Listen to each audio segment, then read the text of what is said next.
Welcome back to Ladies of Another View, and welcome back to Dr. Mark Mostert, a senior researcher at Able Americans. Welcome back, Mark. Thank you so much. Happy to be here. Imagine deciding whether you can work or marry based on your much needed benefits because you have a disability, no fault of your own, and you can't go without that medical care. But we know the way the world is today, like you need to make sure you're covered, or you can't get married or can't get a job sometimes. We're going to take a look at a story that you looked at on your website on Jessie, and she talks a little bit. We'll talk more about it, but let's watch this clip. At 22 years old, I was a passenger on a motorcycle, and I never walked back off of it. A woman made a U-turn in front of us, and he didn't stop in time. He went through the back window, broke his leg. I went over the SUV. I broke my back in 2 places. My chest collapsed, my ribs punctured my lungs, nicked my spinal cord. I have a traumatic brain injury, and I coded twice and had to be resuscitated. For about a month and a half, I would be in the hospital, only to go home for a week and have to be re-hospitalized due to complications of this new life that's called spinal cord injury survival. You go into inpatient rehabilitation and you're lucky to get 3 weeks. You have 3 weeks to learn how to relive your entire life, how to get dressed, go to the bathroom, cook for yourself. Driving wasn't even talked about. When I first got out of the hospital, I worked part-time in a pediatric dental office, but because it's this weird limbo of, well, I can't make over this certain amount, or I lose this extra disability benefit. And if I lose this extra disability benefit, I'm gonna lose all my insurance. I'm losing everything with that. And how am I gonna be able to afford to live if I'm only making $1,400, $1,500 a month?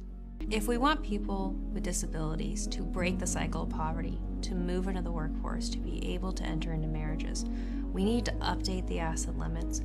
I'm currently on North Carolina Medicaid with a Medicare supplement, but I am on their Workers with Disabilities program, so I do have full-time employment. I just also am able to collect this insurance because I am a contract employee. So because my job doesn't provide insurance, because I work for myself, I'm able to get these benefits and programs. My boyfriend and I have talked about marriage a few times, and we're not gonna do it because I would lose my Medicaid. And it would cost us so much money for me to have private insurance, have to pay the deductible on my catheter supplies just so I can go pee. So that's why I like these first person stories and taking a look and realize she would like to get married and she wants to work, but she's not able to afford to do that. What's the answer? Well, there's a couple of answers. The first answer is most people with disabilities want to work and are capable of working. They might need some adjustments. It might be at different levels of involvement, but they certainly can. The problem is what she mentioned. It's called the asset limit. If you get on Medicaid, you are only allowed to make or earn a certain amount of money. It depends where you are, but probably about most places, $1,500 to $2,000 a month. That's it. And the feds monitor you very closely. And if you go $5, $10 over that limit, or in spending money that you got from a side job, they will actually reduce or cancel the benefits. So it's this crazy idea that people who want to work are forced not to work because they'll lose their benefits. And that, I think, is simply unconscionable. And as you saw from the clip, she can't get married either. Why? Because then they'll count her husband's income and she will lose everything. And she's so impaired that she needs to have the Medicare coverage for her day-to-day living. So this is the bind that people with disabilities are in. We want to work. If we try to work, we often get penalized for doing so by the government. That needs to change. The first thing they could do is up the asset limits. The asset limits have not been changed in years. So, they've certainly not kept up with inflation. And that means that people, with the money that they're getting, the benefits that they're getting, are being reduced year to year because they're losing out to inflation. It's simply unconscionable. Yeah, absolutely. You spoke a little bit about examining free market solutions. Why don't we speak to that and get some of your ideas and thoughts from this. Yeah, two parts to that. One is we could do whatever's left of the government organization and services they provide could do a much better job if all the waste, fraud, and abuse was cut out.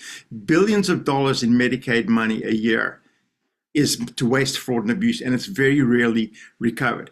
Privately, I think what you need to do is have private medical aid schemes, medical insurance that can be competitive and that will then drive down costs. We can't keep relying on the government with the stale bureaucracy. Left hand does not know what the right hand's doing. People in the middle are getting caught in the crossfire. That all needs to be changed. And I think the biggest argument is going to be for privatization. If not that, then absolutely overhauling Medicare and Medicaid, which people say they want to do, but really gets done. And so that just perpetuates what's going on. I think we have to bring the free market into it for competitive medical insurance and medical support for people with disabilities. Mark, what you say makes so much sense. And besides going on talk shows, writing articles, is there anything being done to kind of pressure the government or get them to open their eyes and consider what you're suggesting? Yeah, we're working on several different fronts in terms of policy. Two areas we're kind of excited about. One is the idea of ABLE accounts. Now, finally, after 20, 30 years of pressuring the government, they finally came up with what they call ABLE accounts. ABLE accounts are special savings accounts for people with disabilities where they can save money but still retain their benefits. Now, you think that's a no-brainer, but it hasn't been. But now they're in place. So they can earn money in a savings account, earn interest, and that will mean that they will have more disposable income to use in the economy and in their communities. The other part we're excited about is we're having a major problem with people with disabilities and most kids in the foster care system. All the benefits that are paid out to those kids stops the moment they turn 18. And with the asset limits, that means that pretty much these kids turn 18 and have no financial backup whatsoever to get out into the real world. That has to change. We're working on policy now with certain politicians in their offices to say, introduce a bill that we've got to do something like the ABLE account perhaps, but it's got to fund these kids for when they turn 18. They need a nest egg to get started in life. So we're excited about those two things. Yeah, it sounds like we need a lot of solutions because this is so much further reaching than just people with disabilities. We're talking about Medicaid. We're talking about all of these programs that exist across the board, which we see we're having so much trouble with. What do you think the government could do if it was going to be overhauled? What would be one of the first top things on your mind that the government could do to try to overhaul the left hand not knowing what the right hand is doing?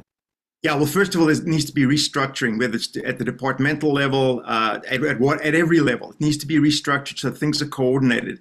Many of these programs, many of these offices do not coordinate one with the other. So people with disabilities end up going through endless departments, endless leaving of messages, not getting emails returned. In the meantime, they need the help and they're not getting it. That needs to happen. I also think it's really important that we remember that the disability community has an enormous amount of buying power. It's in the billions of dollars a year that they could be unleashing on communities if they were allowed to, for example, have their asset limits raised. I think those are the kind of important things, but the biggest one for me is waste, fraud, and abuse.